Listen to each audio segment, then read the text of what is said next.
ClimateCafe Philippines. It's something that we do from Applied University Rotterdam and Groningen together already for almost 10 years now. First started in Manila 2 years and then to Cebu. And next week, about, I think, almost 20 students will leave the Netherlands to go to the Philippines and meet their more than 160 students, what I hear. Is that about right, Brunetta? Yeah, I see you nodding. That's great. Yeah, for one of the, I hope, greatest challenges in the world that they will experience to go abroad and help out with some of the challenges they have in the Philippines, which is amongst climate adaptation, of course, water quality.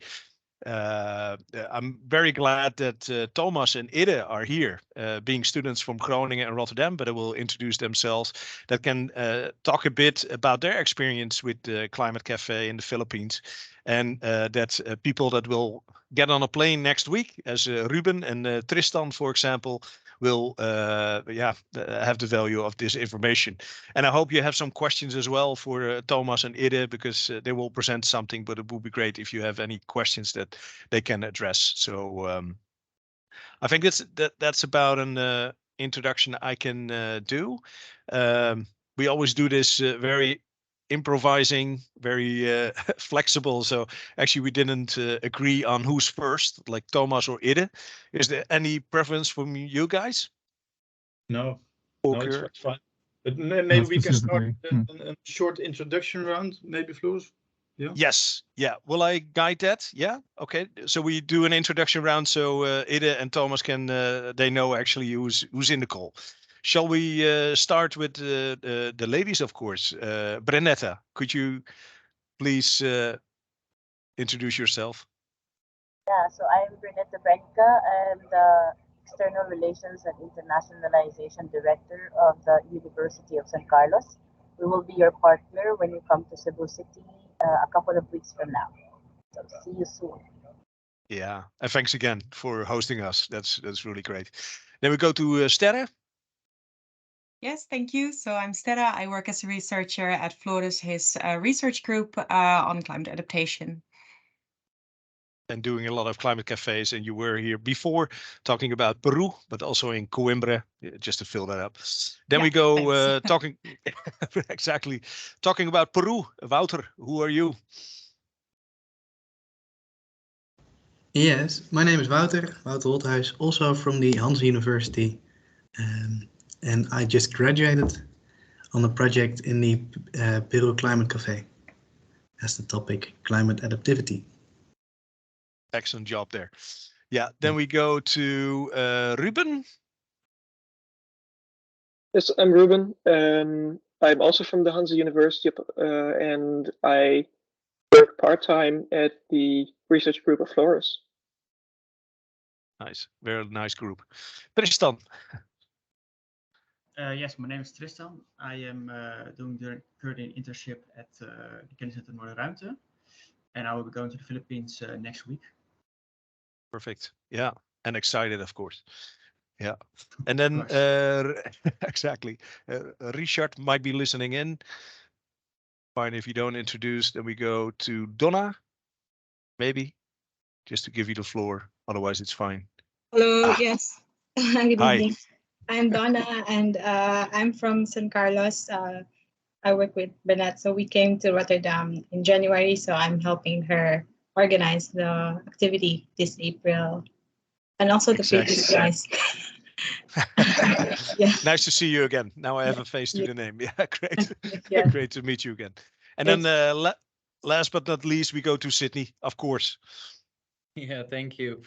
Sydney Stacks. I'm a water manager, sewer and water manager at the municipality of Nijmegen. And I started this online climate cafe, GroenBlauw, in 2021 together with Floris Bogart. And I do mainly maintenance, but also some research. And the maintenance I do is mainly on climate adaptive water management objects. Perfect. Nice. And do you want to go to the Philippines, Sydney? Of course. So Okay. So after this session, I will ask you again, and then we arrange that. yeah, Good. good idea. All right.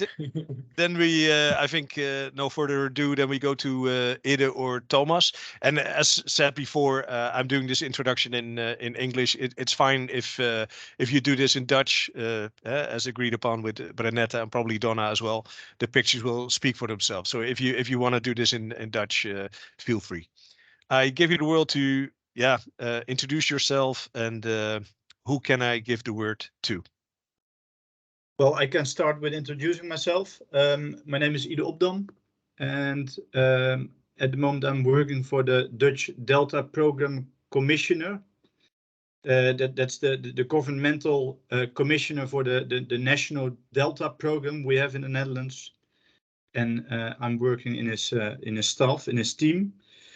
And shall I directly go to my presentation? Is that okay, Floris? Yeah, that's fine. Okay. Yeah. And it is talking about Peter Glas, the Delta Commissaris, for people that lost the translation. That's a very good job, Ide. It's a very good job. Yeah, and I'm especially well, one of my main tasks is to organize the annual Delta Congress. So that's the annual Congress where we present our current plans. Sharing my presentation. Yeah, there it is. Okay, so I will guide you through some pictures of it was mainly my internship in 2016 in the Philippines. So I did my bachelor's in Rotterdam, Hogeschool Rotterdam. So that's the University for Applied Sciences, Water Management. And later on I did my master's in Wageningen, the University of Wageningen, International Land and Water Management. So in 2016, I did my internship in the Philippines, in Cebu City. That's on the one of the, I think the Philippines has 1,000 islands, and it's one of the I think the fifth island in the Philippines. It's a little central south. Cebu City has approximately 1 million people living there. And my internship was mainly focused around the problems on water quality. So especially in the outbacks of the city, there are a lot of people living in slums, and these slums are mainly located in the riverbanks. So for the people, it's essentially it's illegal to live there, but so there are no regulations that are regulating these riverbanks. So these people are living there, and now, as you can see, they have not that very good built houses. So what I did there, research into solutions to maintain these riverbanks in a more sustainable way. So at the end, we presented a solution to flush the water in these highly polluted rivers, and to create a more sustainable living for the people there. And in the end, I presented my research to the local government. It was in Danao City, but it's one of the smallest cities and next to Cebu City. And I think we give them some nice solutions to prevent these rivers from pollution from the households. So, and later on, I joined the study trip. I think it wasn't called ClimateCafe that time, but later on, I think at the moment you call these the climate cafes of Cebu City. But this was in Manila Bay, and Manila Bay was also a highly polluted area. A lot of plastics coming from the city Manila, and I think this bay is now also in the news, there's a lot of things going on about Boskalis, the Dutch company that is building the islands for a new airport. And here are some pictures of the study trip. And what we did there is designing a litter trap. So this is a river, also a highly polluted river in Manila. And with a group of students, we designed a litter trap to collect all the plastics from the river. And we designed that together with a local organization who also gave us all the materials. So we built that with pallets and barrels. And in the end, we also really built that construction. And as you can see in the right corner, it also worked quite good.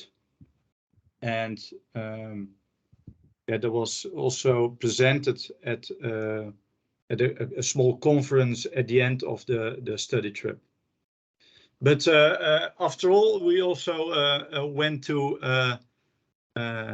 some nice islands in the Philippines, and it was also, of course, part of that study trip. So I would also recommend you to also really enjoy the local culture, see all these beautiful islands and beaches, and also try some of the local food. And as you can see, that's really Filipinian style. It's a pig, a barbecue pig. So that's so these were some of my pictures. And nice. Lechon, yeah, of course. Lechon, yeah. Exactly. I saw a big smile on Rick's face. He was getting hungry. Hi, Ida. Yeah. Yeah, great. Yeah, maybe there are already some questions, or we could do the presentation of Thomas first. But maybe especially, what about Ruben? Are you more excited to go to the Philippines, and Tristan as well? Could I even be more excited? Exactly. So this helps. That's great. It helps. Yeah, sure. Yeah. And if you have any questions, of course, for Ida and Thomas, or shall we do the presentation of Thomas first? Would that be good? You can see, and then we do some Q&A after. Or do you have technical difficulties, Thomas, or are you ready? Well, yeah, I'm trying. I couldn't see the other presentation, so that's I only heard the story, but I can imagine how it looked like. Okay, that's great. So that's unfortunate. But I'm gonna try to share my screen.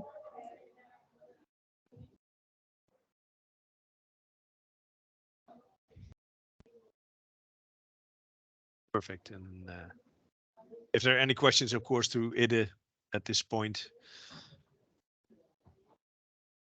feel free to ask. But if it, there we go. That's perfect. Okay, so you can see my screen now. Yeah, we see a lovely picture. Cebu City, okay. Philippines. Yeah. All right. So first introduction, I think. So my name is Thomas Attema. I'm a trainee in climate adaptation at the municipality of Leeuwarden right now. I graduated Hans Hogeschool Built Environment in Urban Planning. And in 2019, I went to the Philippines with this beautiful group. Went to Cebu City for 2 weeks. And it was just a beautiful experience. I also had an internship at Kenniscentrum Noorderruimte. And then, we got the question like, hey, who wants to go to the Philippines?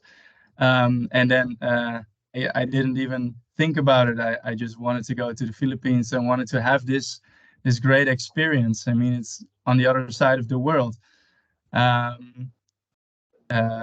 Yeah, so I went there with a few students from Rotterdam. And then in the Philippines, we got into different groups of people from Rotterdam, students from the Philippines, and I think also like a teacher or something in one group.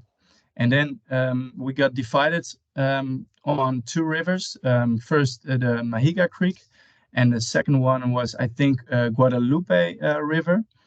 And the whole event was also what Ida, I think, did the same, was about the highly polluted rivers in Cebu City. And the Mahiga and the Guadalupe were or are still one of the most polluted rivers in Cebu City. So we got divided on those two rivers, and then downstream, midstream, and upstream. Think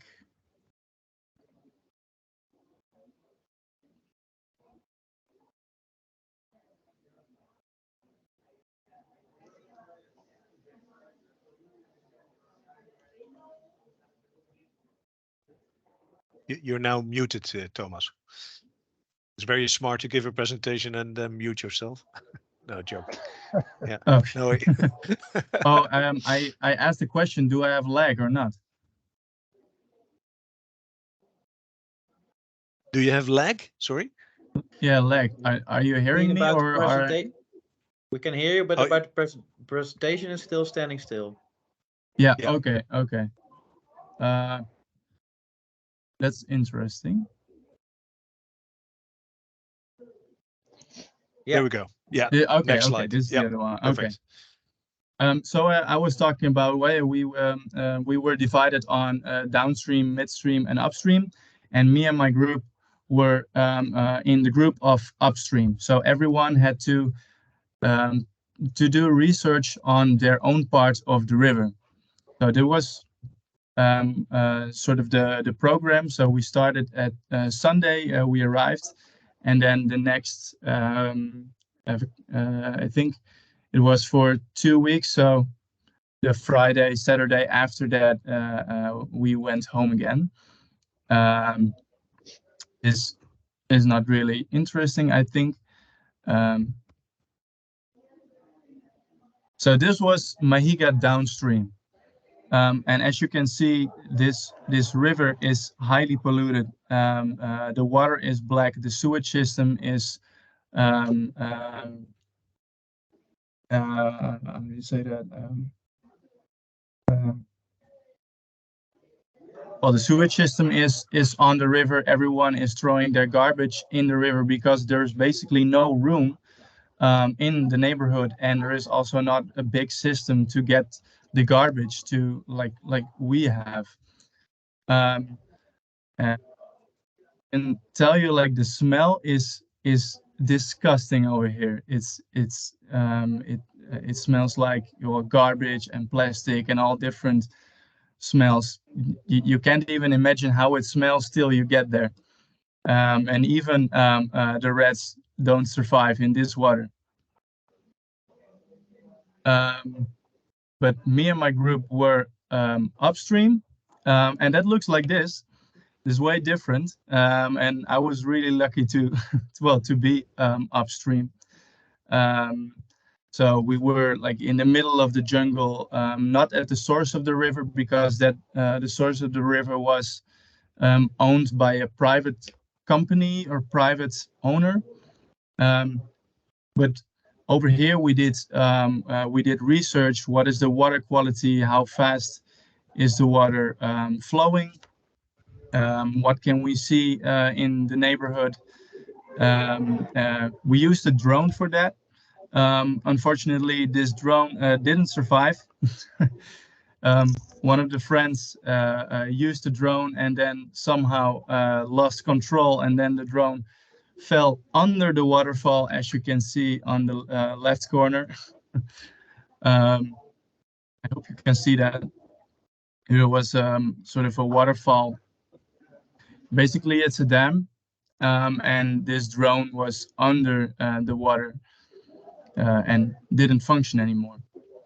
But what's beautiful of this climate cafe is that you can broaden your network. There are way different cultures. Like we had Philippine people, we had Chinese people, we had people from the Netherlands, obviously, Rotterdam, Groningen. So it's not only doing research, but it's also experience the other culture, talking about it.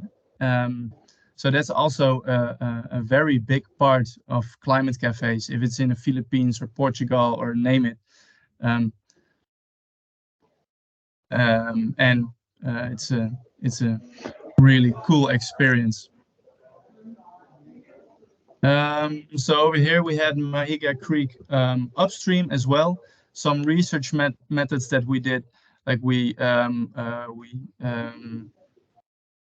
like I said, how is the area looking? Well, over here was a piggery,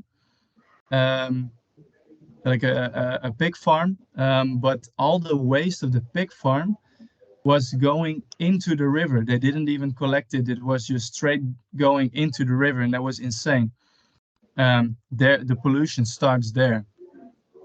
And we also had this high-tech square. And we looked what kind of plastics there were in different parts of the river. And then we could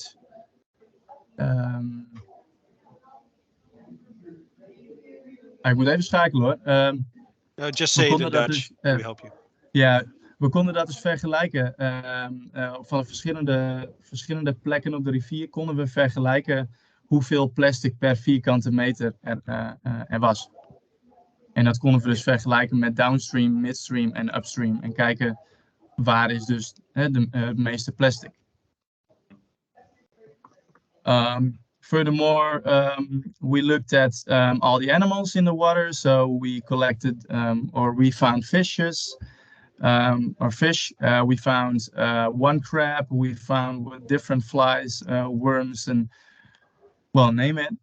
And we used a ping pong ball to measure the speed of the river. This is to get an impression what we did. Furthermore, in the weekend, we did also island hopping. We used this boat on the top left, and then we went to 2 islands to see how like they used water collecting systems.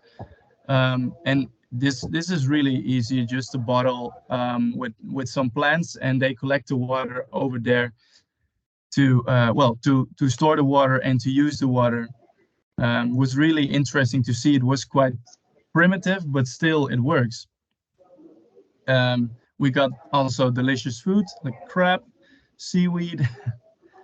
And I remember Rick was also eating a squid, I think. And do you remember that you all the ink was going over your face because you took a wrong bite?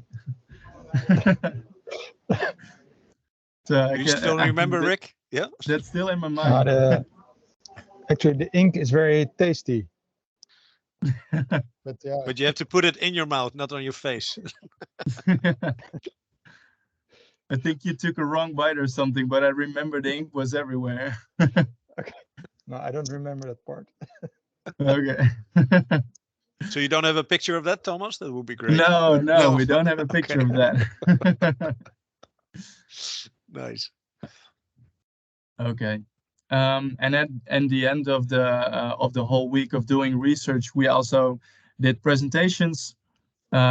First presentations with the whole group, and besides that, we got some of us got asked to do an interview, and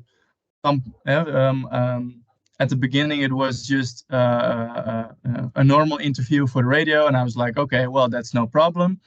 And then half an hour later was, no, it's not an interview for the radio, but it's for TV.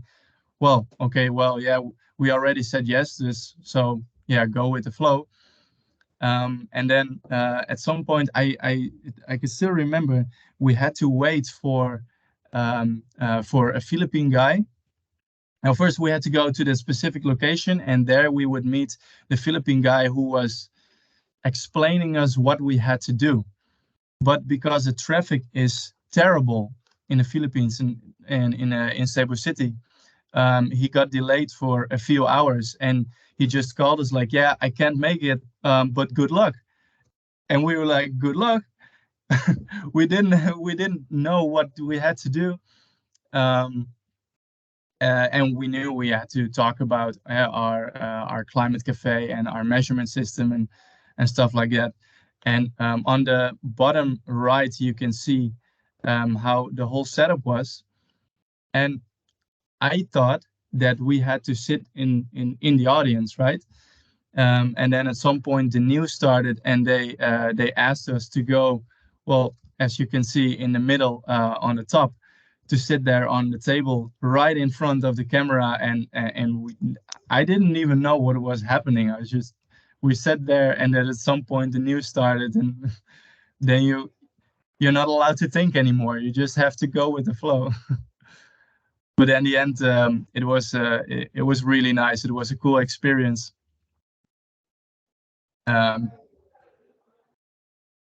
Over here you can see something, or the transport systems that we used. Like we used boats and we used motorcycles with 3 people on it. Like this motorcycle in the middle is like motor met zijspan. Ik weet niet hoe je dat in het Nederlands of in het Engels zegt. Motor met zijspan. Ja. Tricycle. Sorry? Tricycle. Tricycle. Okay. We use tricycles and also at the back of the truck to go to our specific place, like upstream. Really cool experience. I think this is one of the last slides that I have, because at the end of after the presentations on Tuesday, we still had Wednesday, Thursday, and Friday. And with the group of the Netherlands, we did some trips. So we did one trip to Bohol to see the chocolate hills. You can see on the corner bottom left. And we did canyoning, and we climbed like a hill. I went to a zoo where you can hold snakes, and a beautiful church. It was a really, really cool experience. Like not only the whole week, but the 2 or 3 days after, we used it the way we wanted it, and you did some trips, and it was just awesome. Like if you can see the picture with the boat, you can see this small hut. And this was a place where we had lunch after the canyoning. Like this, one of the most beautiful places I ever had lunch. So that was awesome. So I hope this is a little inspiring to go to the Philippines. So if you still hesitant to go to the Philippines or to go somewhere else with a climate cafe, don't think about it. It's just a beautiful experience, and you make friends, and you experience culture in a way you've never experienced it before. So hereby, I want to thank you. Nice, very nice, Thomas. Yeah. Well, you convinced me. I'm gonna go. That's great. Yeah. Yeah, very nice. How to explain the work that we did, very cost effective measures, but also your experience, and also from IDE, it seems you had a great time as well. Yeah. Are there any maybe questions to Thomas or IDE, or you want to add something to this? Hi, Lotte. Lotte was also, I think, in the same year as IDE, right? No. Or maybe no. I don't Okay. think so. No. Yeah. You also had a good time, Lotte, and I don't think you were in the Netherlands now. Yeah, like the Philippines Climate Cafe was amazing. I think I went in 2016, I think. Yeah. Yeah. Exactly. And where are you now? We must ask. I'm now in Colombia. Yes. Okay. Very, very hot here. So, Yeah. so good morning, everyone. Great you could join. Yeah. Yes. And what about, Thanks. well, Ruben and Tristan, they're gonna get on a plane, I think. When are you leaving? Does this excite you more? It does excite me more. We'll leave on the 14th from Amsterdam. And I did have one question for you guys. Like, what would you have done differently with regards to the preparation? Because that's something that keeps me busy right now. Good question. I see it is thinking, Thomas as well. Who's first? I think I would recommend to bring some dollars. I think that's really helpful when you well, arrive at the airport. I think you're first going to Manila, Central International Airport, and then flying straight to Cebu City or not? Actually, I believe our flight's directly to Cebu City. Oh, wow. Okay. Yeah. Well, directly in the sense of from Qatar to Cebu. Okay. All right. That's, yeah. Yeah.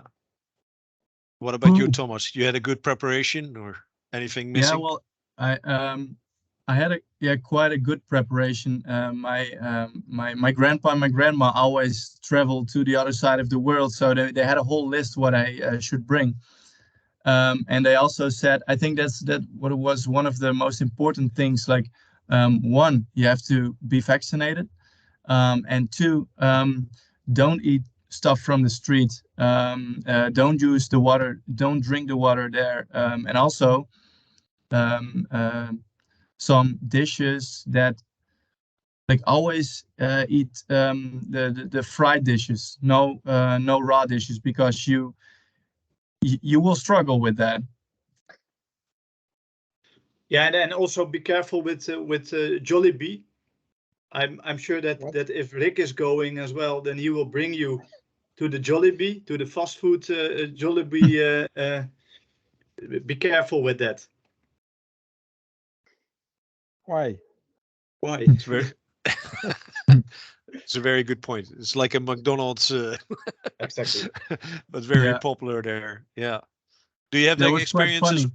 Oh, yeah. It was I remember when we went to the Jollibee first, for the first time.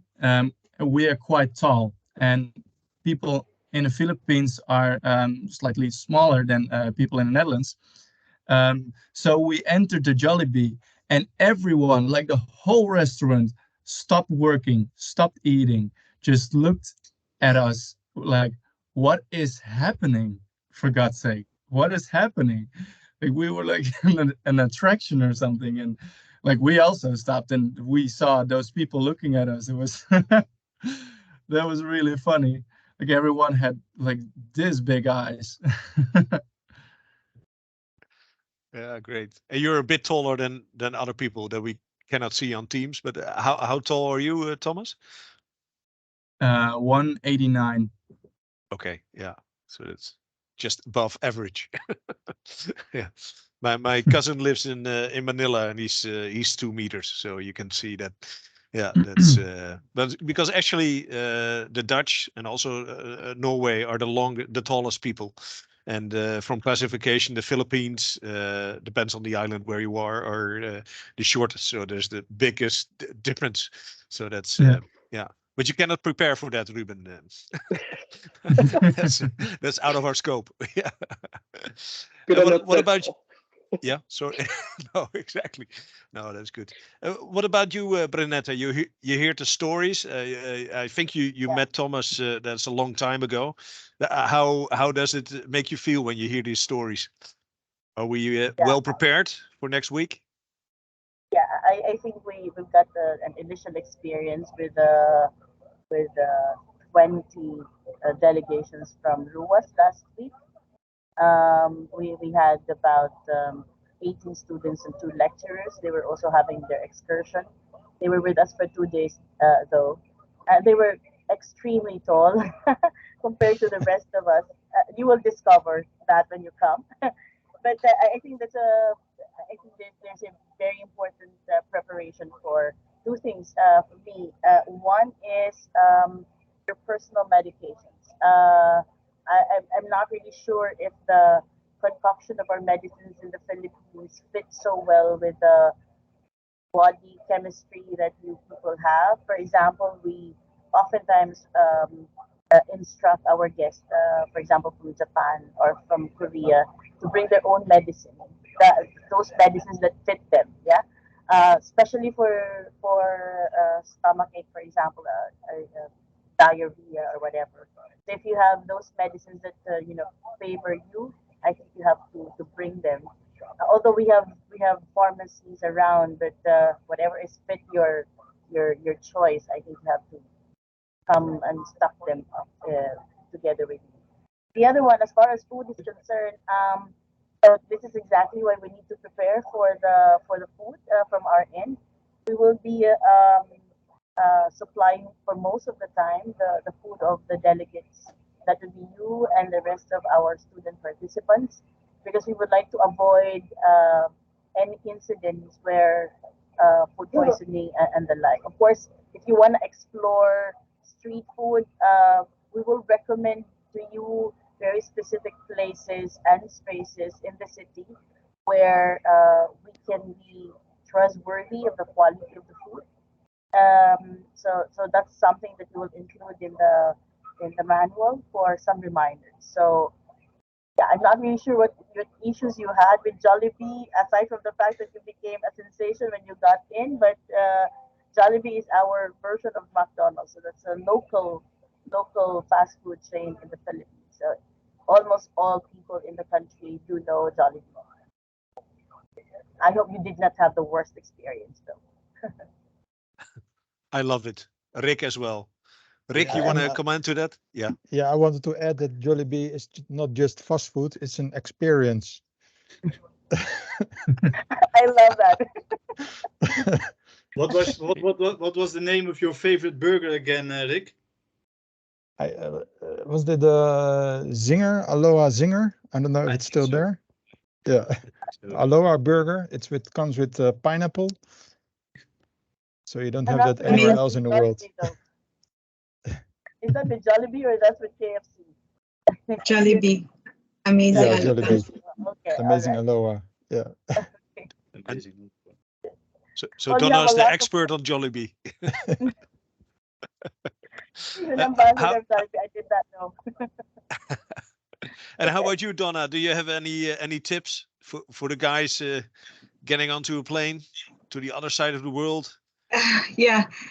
Our cars don't stop when you cross the street, so you have to look both ways many times. And we don't drink our tap water too, so that's also one thing.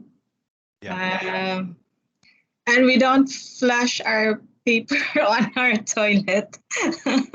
So in case most toilets get clogged if you do that. So if that's something that you need to also discover, because these are things I find different when I went to Europe or Australia. So maybe especially crossing the streets, you have to be double careful. Yeah. That's a very good point. That's why you don't find toilet paper in the river. Which is nice, where we do research. Yeah. So that's gonna be a surprise for you guys, Yeah. Maybe one more thing from us, perhaps. We are experiencing very extreme temperature this time. So for the rest of April, we are expecting daytime temperature about 33 degrees Celsius in Cebu, and very high heat and humidity. At night, it would be as high as 24 degrees. So most of you, if not all of you, are not used to using air conditioning units, but in the Philippines, that's quite common. So based on the previous group, they got colds because of the air conditioning unit. Because outside is very hot, and then in enclosed spaces, our air conditioning units are highly functioning because we need it to at least survive the day. So maybe if you can bring covers for you, your arms and so on, because you will be in the community for a couple of days, so you will be exposed to heat. Maybe a cap and some covers, and we just have to ensure that everybody's hydrated. So if you can bring with you your water tumbler, that would be good. That would be a wise decision. And we can supply you water from the university that you can bring when you go to the community. So just expect a more humid and hot temperature when you are in Cebu. Yeah, can I add to that that these days it hasn't been raining that much and we reach 36, feeling 36, 30s above. So it's really, I think, uncomfortable for you because it's about, is it 8 degrees now in Holland? Well, So when you, about that? yeah. So when you More or come less. here, yeah, it's quite very hot for us, most especially for you. Yeah. Yeah. Just as a reference, this morning I had to scratch the eyes of my car. Oh, yeah. So it froze last night. So, It's so there's still a quite, Good for you still. yeah. Just prepare for the weather, you know. Yeah, sometimes Exactly. we've reached already 40 the past weeks. So it's really hot these days. Yeah. Yeah. So maybe bring a hat, cover clothes, and sunblock or sunscreen. That might be, Sunnies also. Yeah. yeah. Yeah, sunnies for the shades. Yeah, and put it in your checked-in luggage. Otherwise, they take it away from you. It's quite expensive. Yeah. So, yeah. So these are very good tips, I would say, to before traveling. And any more? Maybe Wouter traveled all the way to Peru, for example. Any tips? Or anyone else? Yeah, maybe for the heat. If you're having trouble sleeping, what I did in Piura was in the middle of the desert. I put my clothing under the tap, and then I put it wet on, and therefore you feel a bit cooler, and it helped a lot. So it's just in the first stage of the night that you get to sleep, and the rest of the night is sweating, but it might help. Okay. I Should think try that. if you are in a hotel, and you probably will, then I didn't have any well, weird experiences with the heat. It was okay in a hotel room. It was okay. Like the cooler was on, and the air conditioning wasn't too cold. So there wasn't too big of a difference between the hotel and outside. Obviously, it's cooler in a hotel, but that was okay. It's good to hear. Yeah. All right. And also a tactic of what you said. I think Donna said, be careful with the roads. That, well, that's true. The first time we had our hotel was at a next to like a big road. But one of the Philippine guys taught me a trick, and he said, look them in the eyes, then wave, then step with your foot on the road, and everyone is going like. So I tried that a few times and it works, but but be careful with that. Yeah, and also I think they stop because you're tall and white, and be ready for people to take photo of you all the time. So I know you're very conscious about privacy, but people just enjoy taking photo with foreigners. So don't be surprised. You'll be celebrities here. Yeah, just be ready for that experience. Nice. Great. Well, if there's no other questions, we could slowly maybe close up. I'm not sure if there are any last remarks, or I think at least Ruben and Tristan are very excited, more excited than before this call, I hope. There's a lot of students watching this video as well that couldn't make it, but I think it's very nice of Thomas and Ida to give the time and their experiences. That will probably help. So let's give them a welcome, a hand. Thanks a lot for that. Maybe as last one from Donna, Brenet, or maybe Ricardo, they come. Is there a word or a sentence they should learn in Cebuano that will surprise them? That how do you say hello? Yeah, maybe just prepare for a few Cebuano terms. For example, when you get in, maayong buntag. Maayo is good. Buntag is morning. So you can just say maayong buntag, that's good morning. Maayong hapon. Maayong udto is lunch. Udto is lunch. And then afternoon is hapon. And then gabi is evening. So just remember the word maayo, and then you just have to navigate the day with those greetings. And our thank you or dank for you is salamat. So maybe Salamat. just a few vocabulary. Yeah, we will introduce a few of those when you come. That's great, because they will be even more friendly when you speak a bit of the language. Yeah, salamat for that, Brenet. All right, shall we? Yeah, or anything to add, Donna? You're excited too that they come?